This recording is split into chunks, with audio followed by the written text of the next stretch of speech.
마태복음 16장 13절부터 17절까지 말씀 우리 다 같이 믿음으로 읽겠습니다. 예수께서 빌립보 가이사라 지방에 이르러 제자들에게 물어 이르시되 사람들이 인자를 누구라 하느냐 이르되 들으는 세례 요한 들으는 엘리야 어떤 이는 예레미야나 선지자 중 하나라 하나이다. 이르시되 너희는 나를 누구라 하느냐 시몬 베드로가 대답하여 이르되 주는 그리스도시요 살아계신 하나님의 아들이시니이다. 예수께서 대답하여 이르시되 바요나 시몬아 내가 복이 있도다. 이를 내게 알게 한 이는 혈육이 아니요 하늘에 계신 내 아버지시니라. 아멘. 아멘. 우리가 사도신경에 대해서 지금 배우고 있습니다. 예수를 믿고 세례를 받은 사람이라면 우리는 기본적으로 사도신경은 암송합니다. 세례를 받을 때 사도신경과 주기도문 암송을 꼭 우리가 하게 부탁을 하기 때문입니다. 그런데 이것을 좀 너무 오래 또 안 하다 보면 잊어버릴 수가 있는데 이번 기회에 우리가 사도신경을 하는 그 의미들을 바로 알고 그렇게 사도신경을 고백했으면 좋겠습니다. 우리가 사도신경은 기독교 신앙의 핵심이지요. 그렇게 해서 그리스도인이 구원의 믿음을 소유했는지를 점검하는 최소한의 기준이 되는 것이 이 사도신경 고백입니다. 요즘 우리가 고백하는 이것은 고어체로 되어 있습니다. 그래서 젊은 아이들이나 주일학교 애들이 이 고어체에 익숙하지 않거든요. 미싸움나이다 이런 옛날 체가 그래서 2006년도에 성경을 조금 우리가 개역 개정으로 번역해서 이제 성경책이 요즘은 거의 개역 개정이지요. 여러분이 개역판을 가지고 계시다면 가끔씩 성경을 읽다 보면 조금씩 토시나 좀 틀리는 게 그 정도 되면 하나 새 책을 구입하시는 것도 괜찮을 것 같습니다. 아마 그걸 그래 바뀐 지가 한 20년이 이제 다 됐으니까요.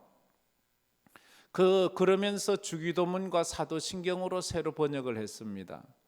그래서 주기도문과 사도신경을 번역된 것은 요즘 현대어로 했기 때문에 젊은 사람들이 읽으면 마음에 더 잘 와닿습니다. 그래서 다른 교단들은 교단 자체가 이 신앙 고백이나 주기도문을 전체가 같이 바꾸었어요. 물론 그래도 안 바꾼 교회들이 있겠지만 우리 교단은 자율에 맡겼습니다. 각 지교회별로 자율에. 그러다 보니까 대부분 교회가 전에 했던 것이 익숙하니까 우리 주기도문도 그렇고 사도신경도 그렇고 전에 했던 그대로 또 늘 했던 사람은 그게 더 마음에 와 닿으니까 그렇습니다. 우리가 새로 번역된 것이 어떤 건가 하면 하나님과 예수님에 대한 고백이 저런 것입니다. 한번 띄워 주실래요? 제가 부탁을 했는데 나는 전능하신 하나님 아버지를 믿습니다 하는 건데 우리 저렇습니다. 우리 다 같이 한번 읽어봅시다. 나는 전능하신 아버지 하나님 천지의 창조주를 믿습니다. 나는 그의 유일하신 아들 우리 주 예수 그리스도를 믿습니다. 저런 식으로 돼 있어요. 나는 성령님을 믿습니다. 이게 우리 성경책 앞에 보면 있습니다. 고로 된 주기도문 있고 새로 된 것 사도신경도 이래 있는데 한번 새로 번역된 것을 보면 더 이렇게 마음이 와 닿을 수가 있습니다.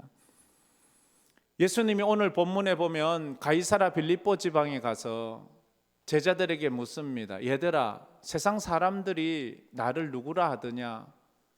그러자 제자들이 하는 말이 죽은 세례 요한이 살아났다고 합니다. 또 들어는 죽었던 그 엘리야가 다시 살아난 것 같다 합니다. 또 들어는 예레미야 선지자가 살아났다고 그렇게 말합니다. 대단하지요? 세례 요한, 엘리야, 예레미야 정말로 훌륭한 선지자들 아닙니까? 그때 다시 묻습니다. 그러면 너희는 나를 누구라고 하느냐?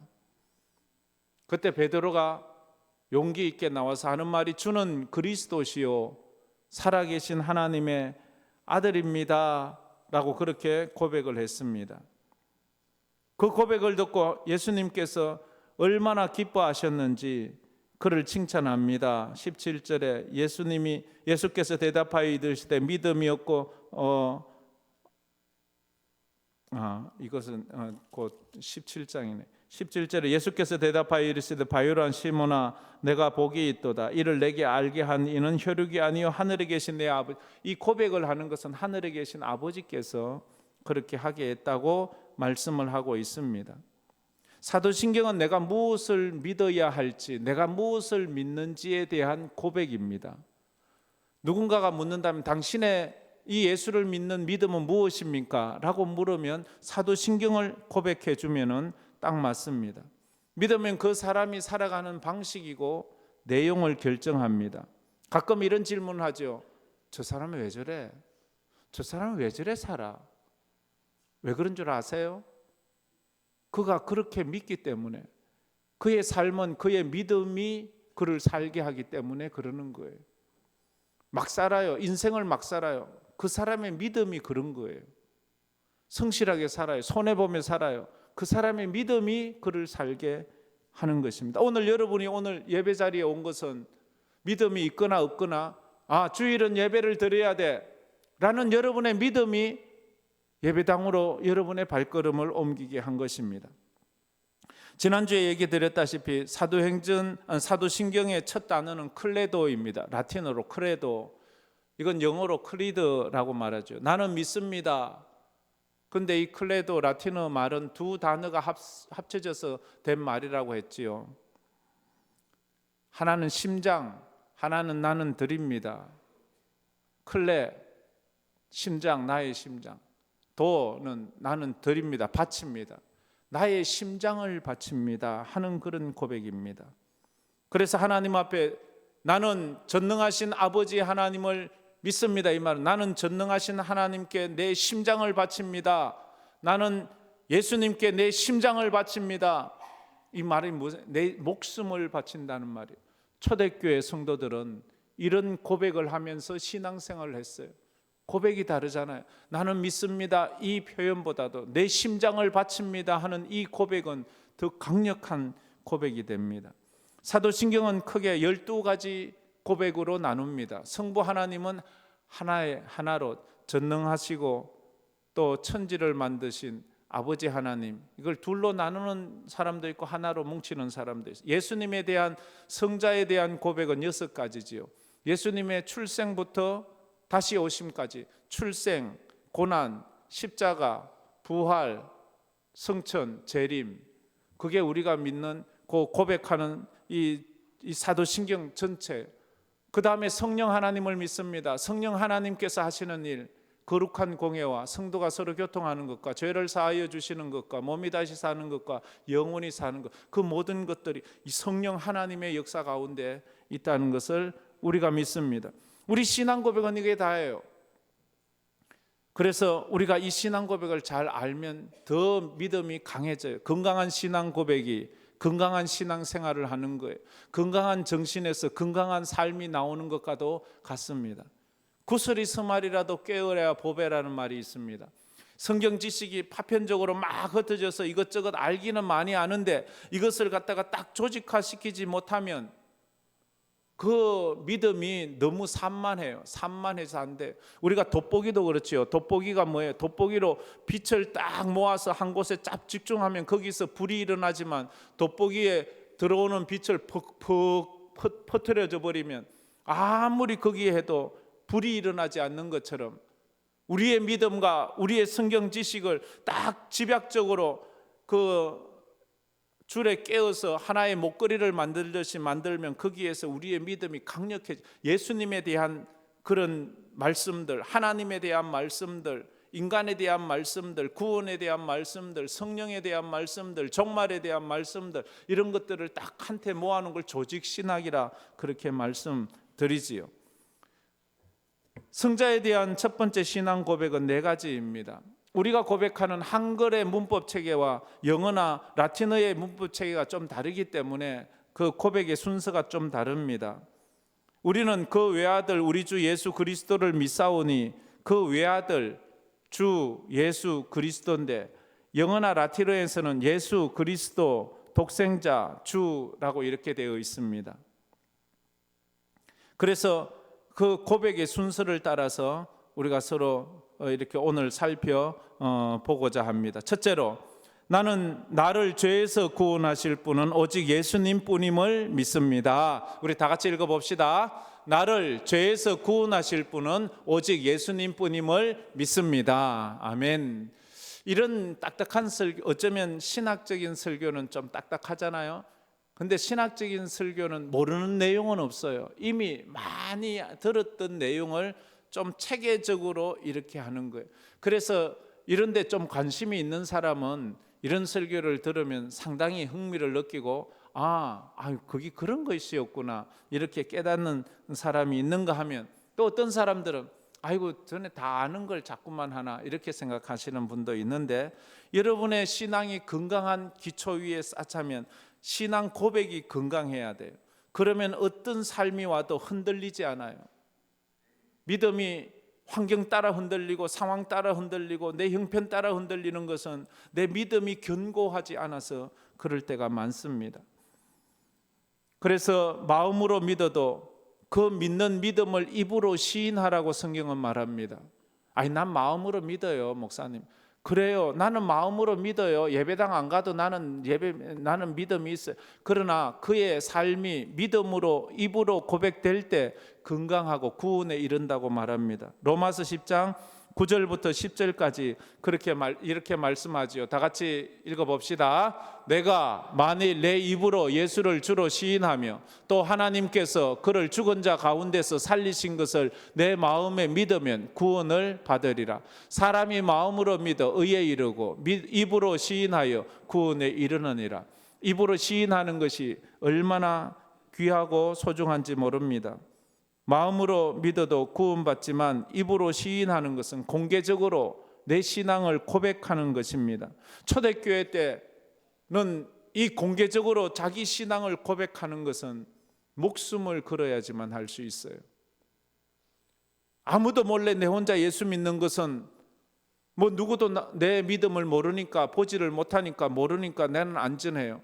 그러나 그 내 믿음이 입으로 고백되는 순간 내 삶이 무너지고 내 신변이 위협해질 수가 있거든요.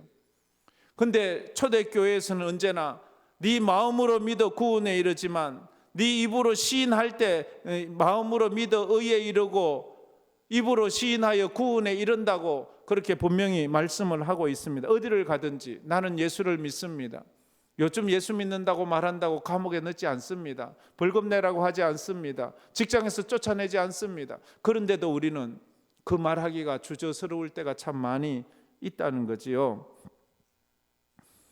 예수, 내 죄를 구하실 분은 오직 예수.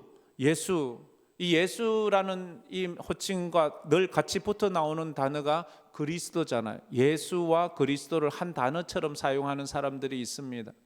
그러나 이 한 단어가 아닙니다. 예수는 이름이에요.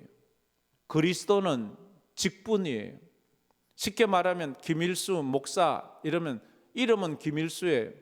그러나 목사는 제 이름이 아니에요. 제 직분이에요.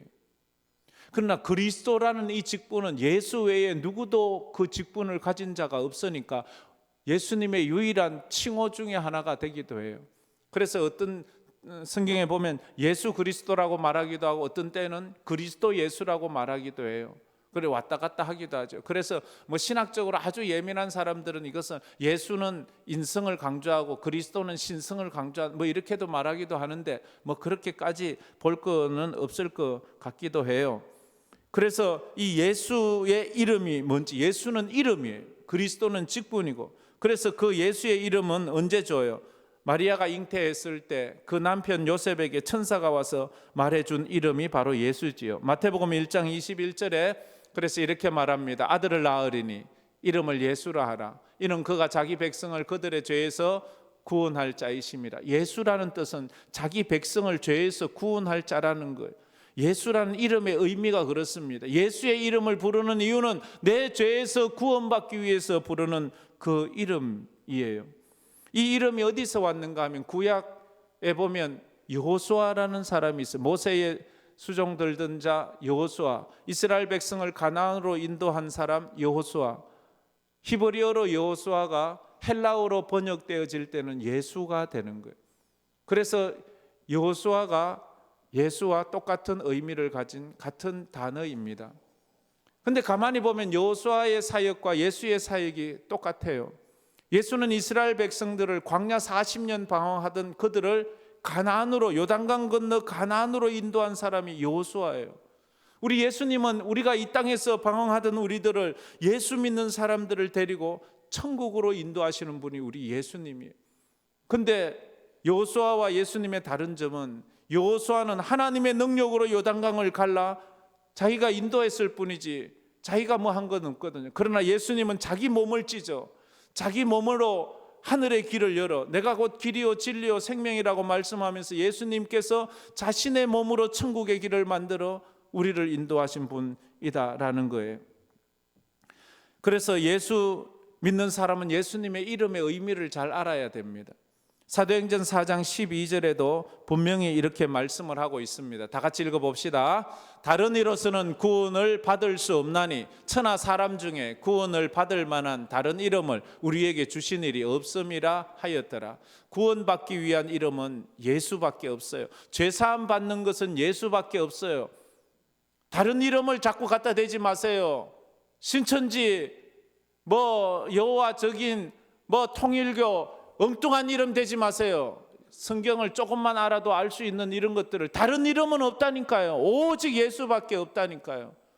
왜 그런데 자꾸 넘어가고 그러세요 도대체? 참 이게 안타까워요.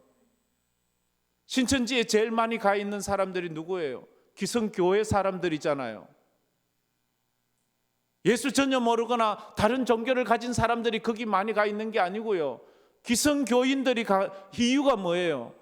성경을 너무 모르니까 그런 거예요. 성경을 덮어놓고 믿으니까. 어떤 사람 그래 우스갯소리 펼쳐놓고 믿어야지.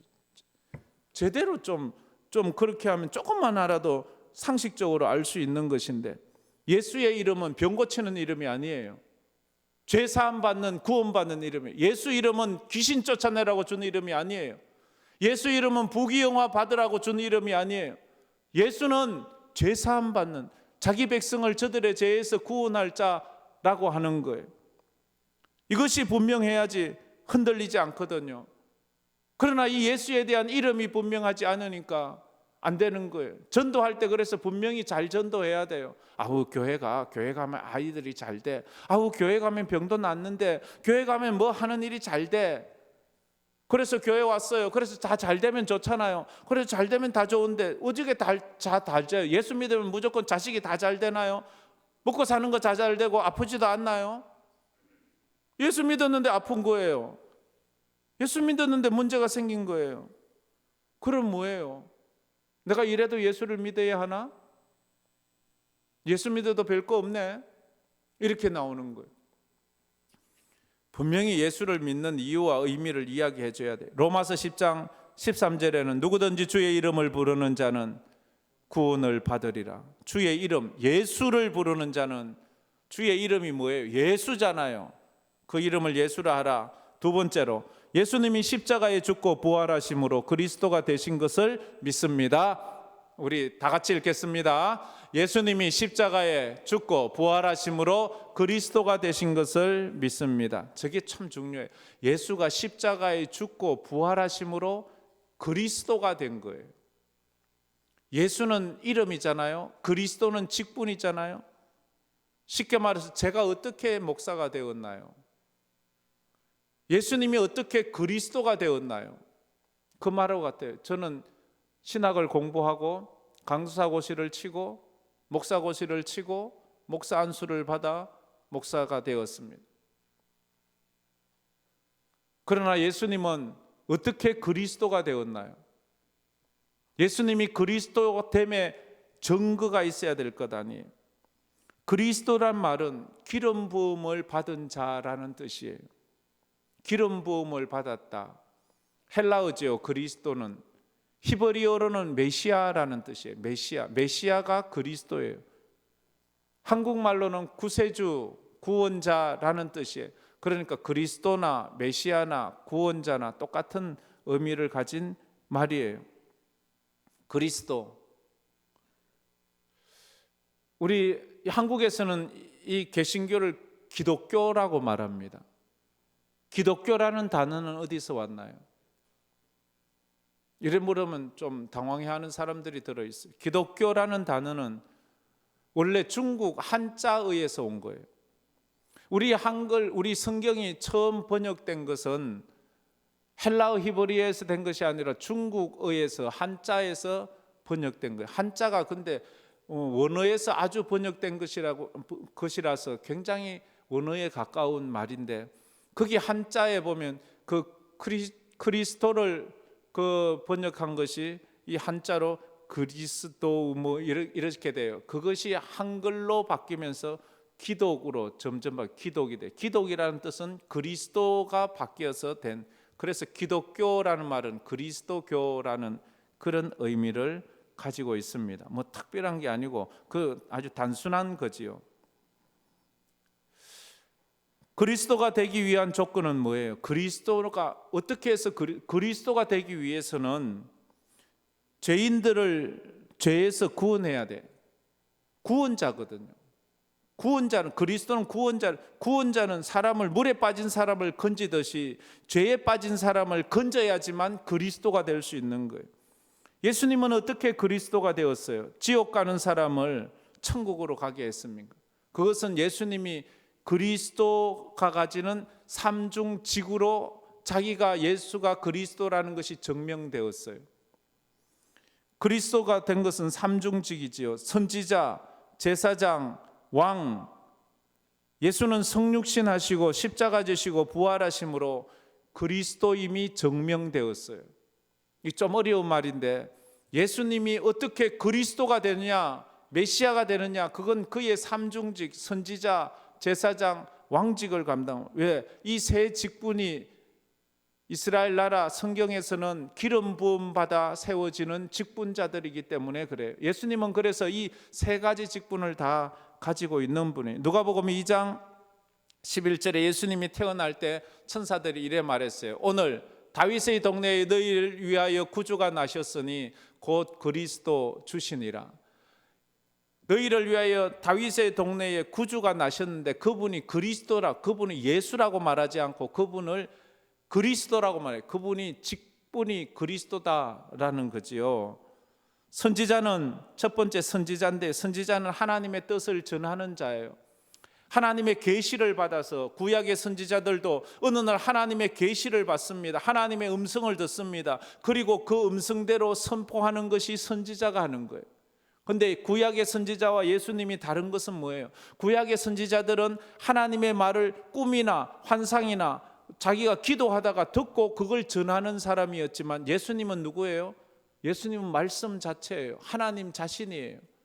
그래서 예수님은 자기가 하나님이면서 자기 말을 자기가 전하는 거예요. 오리지널을 전하는 거예요.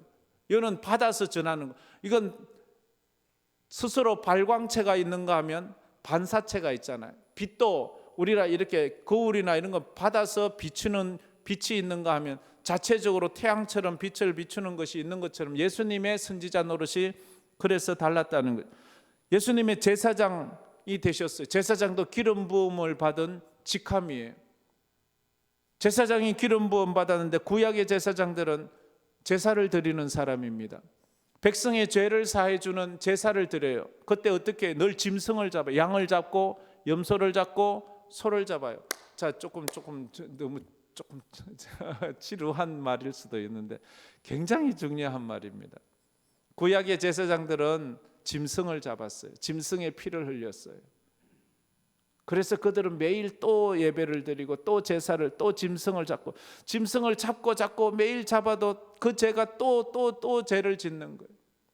예수님이 뭐가 달라요? 예수님은 짐승의 피로 제사를 드리지 않았어요.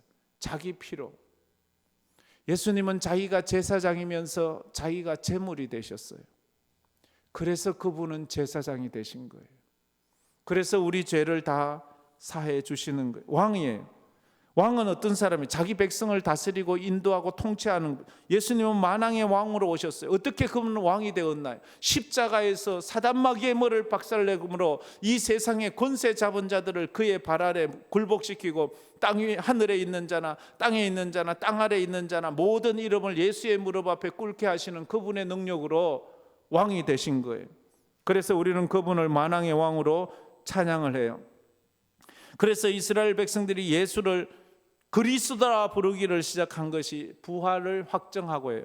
사도행전 2장 36절에 예수님 부활했을 때 베드로가 이스라엘 사람 백성들에게 선포했던 말이죠. 그런즉 이스라엘 온 집은 확실히 알지니 너희가 십자가에 못 박은 이 예수를 하나님이 그리스도, 주와 그리스도가 되게 했다. 너희가 십자가에 못 박은 이 예수가 부활함으로 그분이 그리스도됨의 확인이 되었다라는 거예요. 예수 부활했습니다. 할렐루야. 그렇다면 그분은 우리의 그리스도가 되십니다. 할렐루야. 어떻게 그분이 그리스도가 되느냐 말이에요. 이것만 믿어도요, 우리의 신앙이 확 바뀌어요. 그래서 베드로의 신앙이 아주 귀한 거예요. 베드로는 예수님 부활한 거 보지도 않고 마태복음 16장 16절에 이렇게 고백하잖아요. 주는 그리스도시요 살아계신 하나님의 아들입니다 라고 말해요. 주는 그리스도이십니다. 나는 그것을 믿습니다. 나의 그리스도 대신 예수께 나의 심장을 바칩니다 라고 이렇게 고백을 하는 거예요. 그것이 우리의 믿음이에요. 세 번째로, 예수님은 하나님의 유일하신 아들 독생자임을 믿습니다. 우리 다 같이 읽어보겠습니다. 예수님은 하나님의 유일하신 아들 독생자임을 믿습니다. 예. 이런 것들 잘 기억해 두세요. 좀 힘들지만 자꾸 이런 것이 내 믿음이 되고 내 기도가 되고 흔들림 없이 하고 주일날마다 와서 사도신경을 고백할 때마다 저의 이 말이 순간순간 그때 삽입이 되면서 그래, 이게 그런 말이구나 이렇게 고백을 해 가야 됩니다. 유일하신 아들 독생자라는 말은 예수님의 신성을 나타내는 말이에요. 예수님의 신성. 신앙 고백은 초대교회의 내적인 문제와 외적인 문제들 때문에 생기기 시작했어요. 그전에는 신앙 고백이 필요 없었어요. 그냥 예수님을 직접 보았고 예수님의 말씀을 직접 들었고 예수님의 기적들을 직접 경험했기 때문에 그들은 그것으로 신앙생활을 해갔는데, 문제는 예수님을 직접 만난 사람들이 죽어갔고 사도들도 다 죽어갔고 예수님의 말씀도 희미해져 갔어요. 그러자 신앙의 문제가, 교회 안에 이단들이 생기고 엉뚱한 말을 하는 사람들이 생기고 막 세상에 잡신들이 들어오고 뭐 이렇게 돼요. 그러자 보니까 교회 내에서 내적인 문제, 신앙 교육의 문제가 생겼어요. 그래서 세례 받을 때 세례 교육을 1년씩이나 했어요. 그리고 그들이 하나님 앞에서 또 살아가면서 핍박을 받고 순교를 하면서 예수 믿는 것 때문에 가난해지면서 사람들이 물어요. 이래도 예수 믿어야 합니까? 우리가 왜 이렇게까지 예수를 믿어야 합니까? 이렇게 묻는 자들에게 대답을 해줘야 돼요. 이렇게 가난해져도 예수 믿어야 돼요. 이렇게 힘들고 어려워도 예수 믿어야 돼요. 예수 때문에 이제 우리가 죽어야 되는데도 예수를 믿어야 되는 이유가 무엇입니까? 그래서 신앙 고백이 생긴 거예요. 신앙 고백을 가르치면서 이런 하나님이 이런 분이고 예수님이 이런 분이고 성령님이 이런 분이니까 우리는 목숨 걸어도 예수를 믿어야 합니다 라고 가르치기 위해서 사도신경 같은 이런 신앙 고백들이 있어져야 돼. 또 하나는 외적으로 이단들이 너무 많아서 교회를 핍박하고 로마의 정권이 핍박하는 그런 환경 속에서 또 믿음이 필요했기 때문에 이런 신앙 고백이 필요하게 되었습니다. 초대교회 사람들은 많은 오해를 가졌어요. 예수님에 대해서. 예수님이 하나님의 아들이라고 하니까 하는 말이, 하나님에게는 아들이 여러 명이 있는 모양이다. 예수가 하나님의 아들이면 다른 하나님의 아들도 있고 딸도 있겠지. 그래서 독생자라는 표현을 써요. 유일하신 독생자. 독생자라는 말은 다른 자녀가 없다는 거예요. 그 외아들, 우리는 아직도 외아들이라는 표현을 하는데 그래서 어떤 데는 독생자라는 표현만 합니다. 외아들이면 딸은 있단 말이야. 아들은 하나지만 딸은 있을 수 있잖아요. 그런 부분에 있어서 성경은 분명히 말합니다. 하나님에게 다른 아들이 없어요. 자녀가 없어요. 오직 유일하신 독생자 우리 주 예수 그리스도밖에 없는 거예요. 또 그들은 묻습니다. 아이고, 그럼 아들이면 아버지가 더 힘이 세고 아들은 좀 능력이 부족하겠네. 아니요, 제가 삼위일체에 대해서는 연초에 계속 강조하지만 성부, 성자, 성령 이 세 분은 본질과 능력이 동등하고 동일한, 언제나 함께 하시는, 절대로 이 성부, 성자, 성령은 나누지 않아요.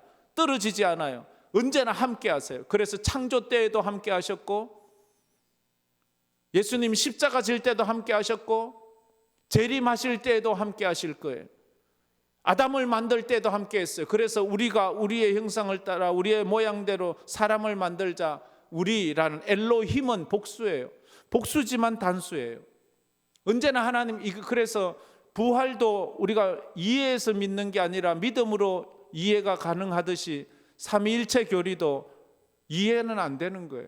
그 이해하려고 하면 잘못하면 이단돼요. 그래서 우리는 믿음으로 받아들이는 교리여야 되는 것입니다.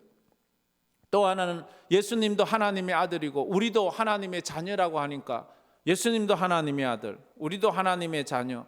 그럼 예수님과 우리가 동격이겠네? 아이고, 우리나 예수님이나 똑같겠네? 그렇지 않죠. 나와 아버지는 하나라고 말했어요. 예수님은 본질이 하나님과 동등하신 분이에요. 죄성이 없는 분이에요. 그렇지만 우리는 죄성을 가진 인간으로 태어났지만 예수님의 십자가 피로 구원받아 입양받은 양자예요. 원래 그 아들, 그 본체가 하나님이신 그 아들과, 원래는 우리가 죄에 속해 있던 우리가 예수로 말미암아 입양된 우리는 근본적으로 다른 거예요. 같다고 할 수가 없어요.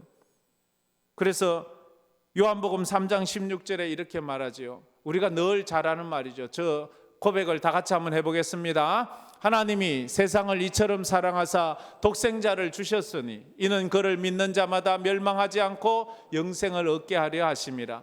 세상 독생자, 하나밖에 없는 아들, 그 하나밖에 없는 아들이 바로 하나님이시라는 거예요. 우리는 예수님이 하나님의 유일하신 아들 독생자임을 믿습니다. 그 외아들 우리 주 예수 그리스도를 믿사오니, 이게 두 번째 우리의 신앙 고백이 아닙니까? 이 말은 예수님만이 유일한 하나님의 아들이기에 하나님께 나갈 수 있는 길은 예수밖에 없다는 거예요. 요한복음 14장 6절에 내가 곧 길이요 진리요 생명이니 나로 말미암지 않고는 아버지께로 올 자가 없느니라. 예수밖에는 없습니다. 할렐루야. 다른 길 찾지 마세요. 다른 종교 찾지 마세요. 다른 진리를 구하지 마세요. 예수밖에는 없어요. 내가, 예수님이 오직 독자 하나님의 외아들 독생자이기 때문에 예수님밖에 길이 없어요. 마지막으로 네 번째, 예수님께서 나의 주인 되심을 믿습니다. 다 같이 읽어봅시다.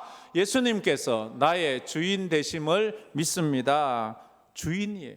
로드, 주인. 헬라어로 퀴리오스예요. 퀴리오스. 퀴리오스는 주인이라는 뜻이에요.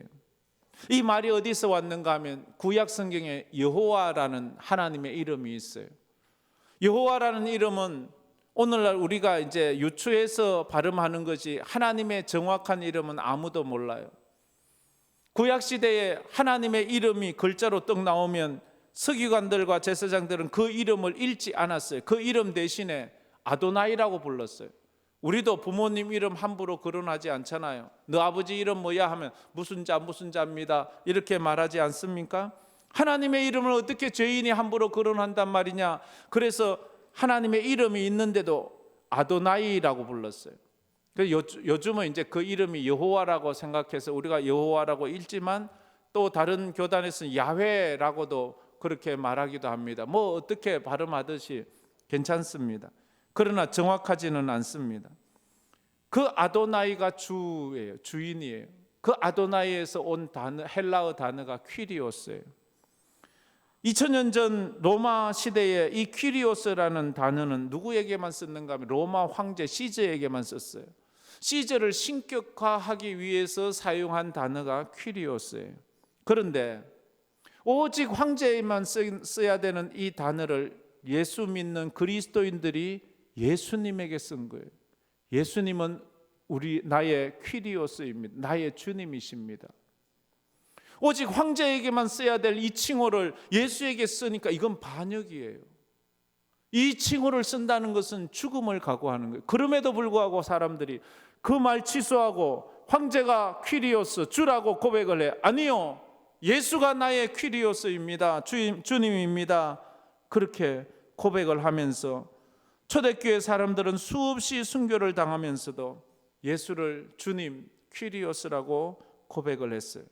다니엘은 사자군에 던져지는 한이 있어도 나의 하나님 앞에 여호와 하나님 아도나이 하나님 앞에 기도한다고 그렇게 각오하고 다짐했던 것처럼 예수는 어떻게 나의 퀴리오스가 되시는가? 그러면 내가 예수님에게 그렇게 목숨을 걸 조건이 뭐냐?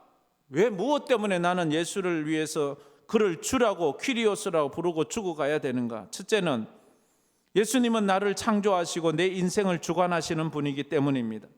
예수님은 하나님이세요. 예수님은 창조주이세요.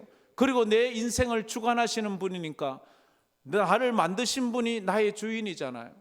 요한복음 1장 1절부터 3절까지 이 이야기를 분명하게 하고 있습니다. 다 같이 읽어보겠습니다. 태초에 말씀이 계시니라. 이 말씀이 하나님과 함께 계셨으니 이 말씀은 곧 하나님이시니라. 그가 태초에 하나님과 함께 계셨고 만물이 그로 말미암아 지은 바 되었으니 지은 것이 하나도 그가 없이 된 것이 없느니라. 태초의 말씀, 이 말씀은 예수님이 성자 예수님.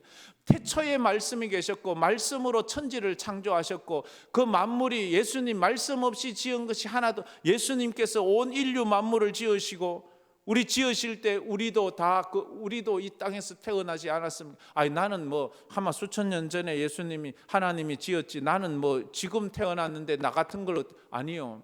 이 지구 안에 있는 모든 것들이 모아져서 우리가 태어나고 있는 거예요. 하나님 안에서는 태초에는 자동차도 없었어요. 인터넷도 없었어요. 이런 집도 없었어요. 그럼 이건 하나님이 하신 거 아닌가요? 하나님이 만드신 모든 것들이 이렇게 만들어져 가는 것, 이것을 우리가 믿음의 안목으로 바라보는 것입니다. 둘째로는 예수님이 십자가에서 죽으심으로 나를 죄에서 구원하신 분이기 때문입니다. 예수님이 내 죄를 위해서 십자가에 죽고 나를 구원해서 지옥 갈 나를 천국으로 바꾸신 분이기 때문에 나는 그분을 주님이라고 부릅니다. 그래서 그분이 나의 주인이십니다. 가끔은 보면 어느 여자분들이 이렇게 말하잖아요. 자기 남편을 칭할 때 아이고 우리 주인님이 자기 남편을 주인이라고 부르는 사람이 있어요. 요즘도 그런 분이 있더라고요. 아이고 우리 주인 어른이 이러면서 주인이 그 남편을 갖다가 주인이라고 뭐 사람마다 다르니까. 그런데 우리는 예수님이 우리 주인입니다. 할렐루야. 그래서 우리가 그 고백을 하며 나갑니다.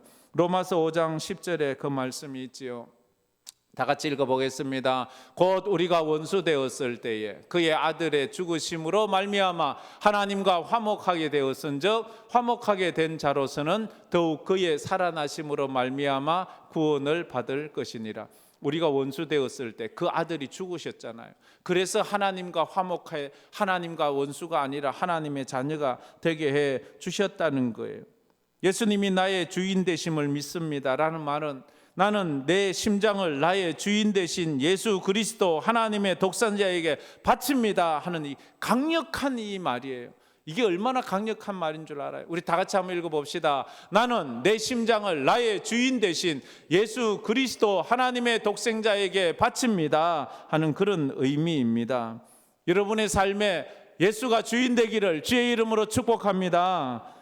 신약에서 예수를 주라고 본격적으로 사용되는 것은 예수님이 부활하신 후에 예수님을 주인이라고 부르기 시작했어요. 예수님은 부활함으로 그리스도가 되고 부활함으로 주가 되셨어요. 그래서 그렇게 의심 많은 도마도 예수님 부활한 것 보고 손에 못자국에 손을 만져보고 손에 못자국 만져보고 옆구리에 창자국 만져보고는 나의 주 나의 하나님이십니다. 요한복음 20장 28절에 그렇게 말했어요. 나의 주 나의 주님이시며 나의 하나님이 되십니다. 예수님에게 그는 퍽썩 엎어져서 그렇게 말하는 거예요. 그래요. 세례를 받는다는 것은 내 인생의 주인을 바꾸는 것입니다. 퀴리오스, 주님, 주인이라고 말하는 것은 내 인생을 맡기는 거예요. 내 인생을 맡기는 거예요. 왜? 그분이 나를 만드셨잖아요. 그분이 날 위해 십자가에 돌아가시고 나를 구원해 주셨잖아요. 그분이 내 주인이시잖아요. 당신은 나의 주인이십니다. 주인님이라고 말하는 거예요. 일본 선교 초기나 우리 조선 선교 초기에는 예수 믿는 사람들을 핍박하면서 유혹할 때 예수의 사진을 갖다 놓고 성경책을 갖다 놓고 그거 밟고 지나가면 살려주고 안 밟으면 죽이는 거예요. 그거 뭐 밟는다고 뭐가 바뀌는 것도 없어요. 그게 무슨 의미가 있나요? 아무런 의미가 없는 것 같지만 그 당시 사람들에게는 그게 신앙 고백이었어요. 내가 이 사진을 안 밟고 이 성경책을 안 밟는 것은 내 목숨과 바꿀 만한 믿음이라고 말했어요. 그래서 그들은 무수히 많이 죽어갔어요. 초대교회 교부 중에 스무나 교회의 감독인 폴리갑이라는 사람이 있어요. 너무 유명하지요. 우리가 너무 잘 알고 있지요. 그 사람이 86세에 로마 총독에게 붙잡혀서 이제 화형당하기 직전에 총독이 회유차 묻습니다. 그리스도를 부인하라.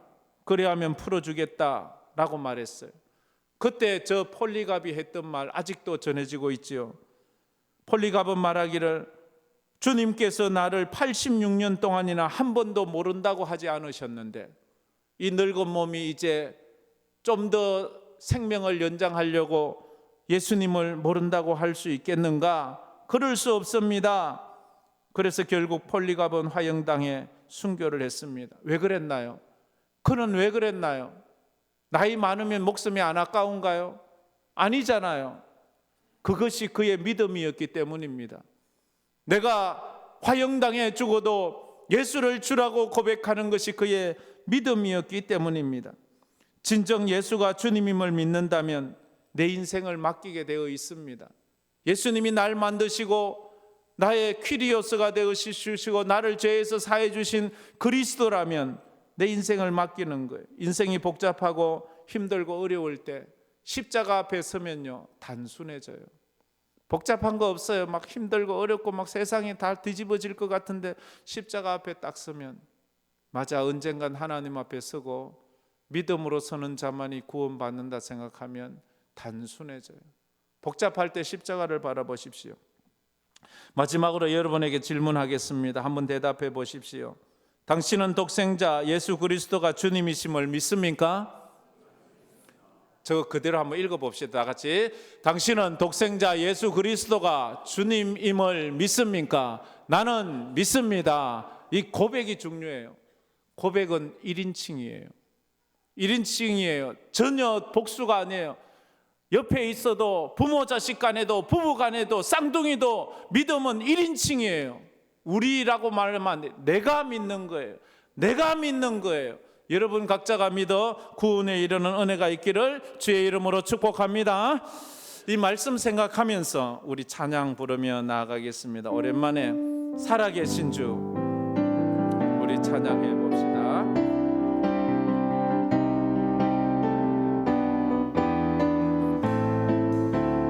주 하나님, 주 하나님, 독생자 예수 날 위하여 오시었네. 내 모든 죄 용서하시고 죽음에서 부활하신 나의 구세주, 살아계신 주, 살아계신 주, 나의 참된 소망, 걱정 근심 전혀 없네. 사랑의 주내 날 길 인도하니 내 모든 삶의 기쁨 늘 충만하네. 주 안에서 거듭난 생명 도우시는 주의 사랑 참 기쁨과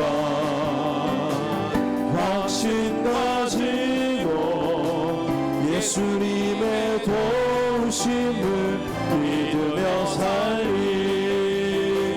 살아계신 주 나의 참된 소망 걱정 되시 전혀 없네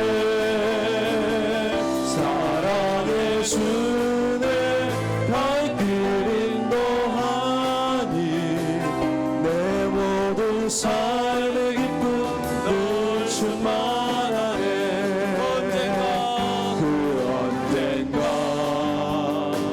주 뵐 때까지 주를 위해 싸우리라 승리의 길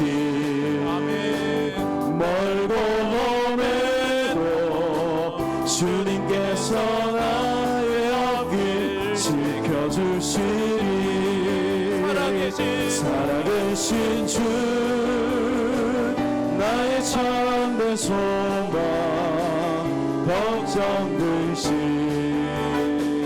전혀 없네 사랑의 주내 발길 인도하니 내 모든 삶의 기쁨 늘 충만하네 우리 다 같이 머리를 숙여 눈을 감고 손을 모아 말씀을 생각하면서 믿음으로 기도하기를 원합니다. 예수는 나의 주님이십니다. 그리스도이십니다. 독생자이십니다. 내가 그 주님을 믿습니다. 그 주님을 위해 나의 심장을 바칩니다. 고백했던 초대교회 성도들처럼 우리는 이 고백을 한다고 누가 뭐라고 하지 않습니다. 그러나 초대교회 2000년 전에는, 아니 100년 전만 해도 이 땅에서는 예수를 주로 고백하기 위해서는 목숨을 걸어야 되는 그런 상황이었지만 그들은 그것을 주저하지 않았습니다. 주여 내게도 그런 믿음을 주시옵소서. 복잡하고 아버지 하나님이여 너무너무 힘든 삶을 살지만 예수 앞에 서면 모든 것이 단순해지게 하여 달라고 우리 통성으로 기도하며 나가겠습니다. 아버지 하나님 감사합니다. 오늘도 저희들이 주님 앞에 주여 믿음으로 살려고 나왔습니다. 하나님 앞에 나와 세상의 온갖 것들이 우리의 믿음을 흔들려 우리의 죄를 위해서 예수 그리스도가 이 이 사도신경 땅 가운데 말씀을 오시고 너희는 나를 누구로 아느냐 주는 그리스도시요 살아계신 하나님의 아들입니다 고백하며 나가게 하여 주시옵소서. 아버지 우리가 그 주님의 이름을 믿고 내 삶이 나의 나의 믿음에서 온다고 했습니다. 아버지 유일하신 나의 믿음은 내 삶의 방법과 내용을 예수 결정한다. 그리스도를 내가 믿는 것이 분명해지게 하여 주시옵소서. 아버지는 우리를 전능하신 죄 창조주 하나님 가운데 아버지를 살리시기 위해 십자가에 죽으시고 부활하심을 아버지는 믿습니다. 하나님 아버지 우리 아버지는 그 예수 그리스도를 믿는 그 믿음으로 이 땅을 살아가게 하여 주시옵소서. 예수 그리스도를 붙들고 이 땅을 살아가게 하여 믿음으로 아버지 날마다 승리하는 삶을 살아가게 하여 주시옵소서. 그 예수 그리스도는 지금도 살아계시고 우리 가운데 아버지 역사하시는 줄 믿습니다. 하나님 아버지 그리요 진리요 생명 되신 늘 주님의 이름을 부르며 날마다 아버지 이 땅에서 승리하기를 아버지 원합니다. 아버지 우리를 붙잡아 주시옵소서. 우리를 믿음의 길로 아버지 구원의 길로 인도하여 그런 저희들 되게 하여 주시옵소서.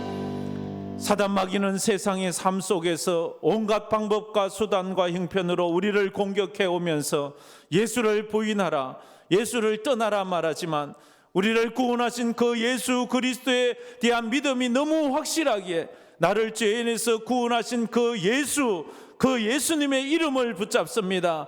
아버지 하나님 예수의 이름을 붙잡고 죄사함 받아 구원받는 우리 성도가 되게 하여 주시옵소서. 사망 권세를 깨뜨리고 부활하심으로 그리스도가 되신 우리 주님, 나를 십자가에서 구원하기 위해서 피 흘려 돌아가신 그 주님을 믿습니다. 나의 주님 되심을 믿습니다. 그분은 내 인생의 주인 되심을 믿습니다. 아버지 하나님, 이 고백이 우리 성도들이 힘들고 어려운 이 시대를 살아갈 때에 흔들림 없는 믿음이 되게 하여 주시옵소서. 상황 따라 흔들리고 조건 따라 흔들리고 기분 따라 흔들리는 우리의 연약한 믿음이 아니라 나의 신앙 고백이 어떤 환경에서도 흔들림 없이 주님만 바라보고 나갈 수 있는 그런 믿음의 사람들이 다 되게 하여 주시옵소서. 지금은 우리 주 예수 그리스도의 은혜와 우리 하나님 아버지의 무한하신 사랑하심과 성령님의 감화 감동 위로 충만하심이 예수가 나의 주인이시고 그리스도이시고 하나님의 아들 되심을 믿는 믿음으로 이 한 주간도 승리하며 살아가기로 마음에 다짐하는 우리 모든 황금교회 성도들 머리 위에 파송된 열왕가정 선교사들과 그 사역 위에 지금도 지치고 힘들고 피곤해 있는 우리 성도들 위해 이제로부터 영원토록 함께 있을지어다. 아멘. 아멘.